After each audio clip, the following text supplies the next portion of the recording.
Et vous avez vu que il y en avait un qui était algérien et qui fuyait vers l'Algérie. Et on leur a appris à l'école en Algérie que la France coloniale avait pillé l'Algérie. Donc dans la tête de beaucoup de jeunes d'origine algérienne, la délinquance n'est pas de la délinquance. C'est une revanche et c'est une récupération, si j'ose dire. Vous avez vu encore ce week-end le procès de la jeune algérienne qui a massacré cette pauvre Lola. C'est un continuum de violence. Et alors, il y a des vols, il y a des viols, il y a des crimes, il y a des pillages. C'est ce que fait une armée d'occupation. Qu'est-ce qu'elle fait, une armée d'occupation ?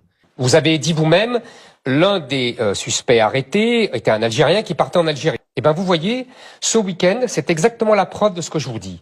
On pille les trésors de la France, on tue, c'est le procès de la Algérienne qui a violé et massacré la petite Lola.